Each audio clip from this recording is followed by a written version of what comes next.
Hello, I'm the Nostalgia Critic guy. Remember it so you don't have to. By now, most of us have figured out that M. Night Shyamalan is a one-twist pony. Or two. We all know that Sixth Sense is the one that everybody loves, but everyone seems to have that second Shyamalan film that, whether it's actually bad or not, can't help but feel a special fondness for.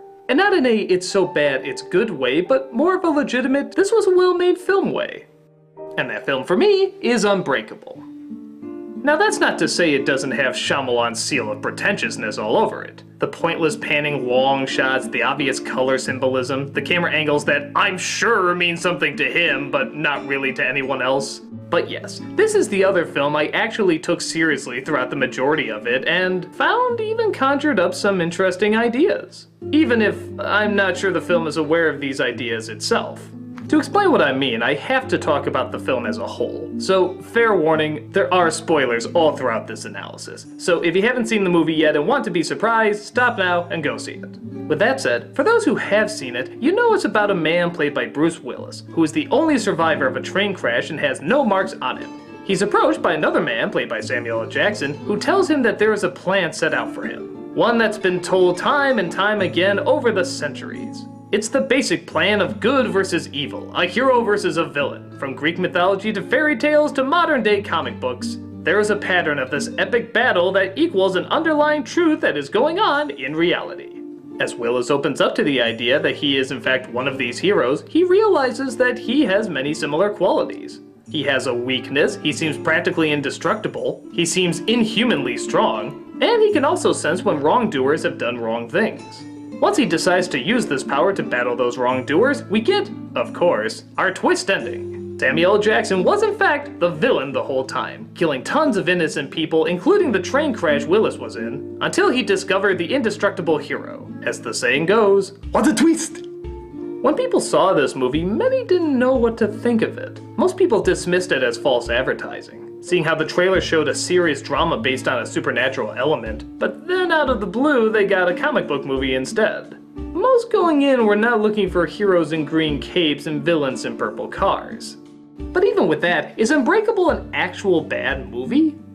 It still has the drawn-out dialogue and slow-moving pace that most Shyamalan films have, but I feel there's something a little deeper that can be taken out of it. The ending particularly seems to make or break the film for a lot of people. Some say it wasn't needed, others say it's what gave the film its purpose. Watching it again, I felt like there was a really great idea in it that maybe the film itself didn't realize was there. What's the theme of the film? As well as really the theme of any Shyamalan film. That there's a great plan and everything that happens for a reason. Been there, done that. But this film, whether it realizes it or not, gives a very cryptic and uncomfortable angle to it. Jackson, throughout most of the film, is not the bad guy. He's born with a disease where his bones easily break, which has led to a life of misery and pain. All he wants to do is belong. He wants to fit into something that has greater meaning so that he no longer feels worthless. When his revelation of life having a great plan is discovered, he realizes he is meant to be the bad guy, and forever give purpose to those who discover they're meant to be heroes. Yeah, a lot of people may see it as just a basic good versus evil story, but in my opinion, this is a kinda creepy idea. So many people lean towards the comforting and nurturing prospects of everything having a point, that the universe has a grand plan for us. But this film gives off the vibe that it's actually not such a good thing. There is no free will, there is no deciding your own destiny, there is no choice you can make on your own. Why? Because you're just a puppet in the grand plan. Look, even before he reveals the truth about his villainous identity, he's at an art gallery of his collected works. Everybody is praising him, his mother has never seen him happier, everything seems to be going his way. Too bad the great deciding factor of life declares he can't be that. Nope, he's the bad guy, plain and simple. By this definition, the movie's suggesting that you can't change who you are. You can't redeem whatever faults you've had. If you're destined to become a villain, one way or another, that's what you will become. What an absolutely horrifying notion. It's great for the hero and all the people who are saved by him or her, but what about the people who don't want to be mean? Or how about the poor victims who are just pawns in their battle? I've known so many people who look up to so many films about there being a predestined plan that will always work out in the end.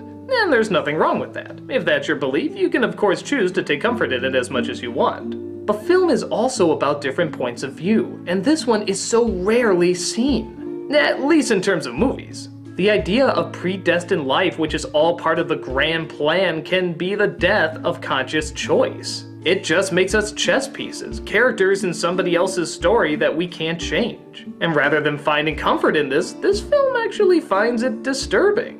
Again, I can't think of that many films that have actually taken that angle. Now with that said, is this most likely what Shyamalan had in mind? I have no idea. His other films, like Signs for example, seem to indicate that life is best if you just trust the grand plan and totally give yourself to it.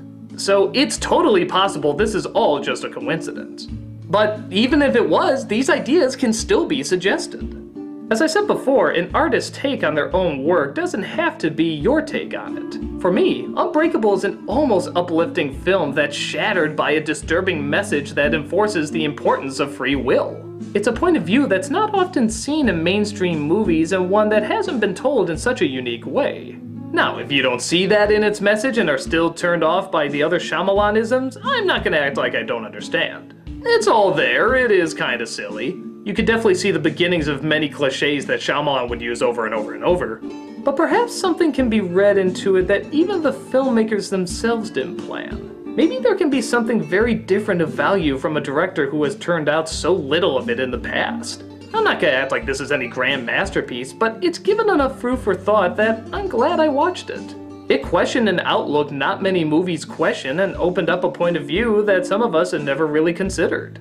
I doubt we'll be praising it in the future as one of the greats, but with every other Shyamalan film being so obvious and blunt in its messages, it's nice to finally have one that can be a little open to interpretation. Life having a grand plan can be very comforting, but it can also be very scary. It's an interesting take that definitely got a lot of minds thinking and a lot of conversations going. And any film that does that can't be all bad. In the same way the film suggests basic good and evil outlooks may be too simple, maybe we can also see that the bad outlook of a director could also be just as simple, and that maybe we can find a little bit more value there than we originally thought.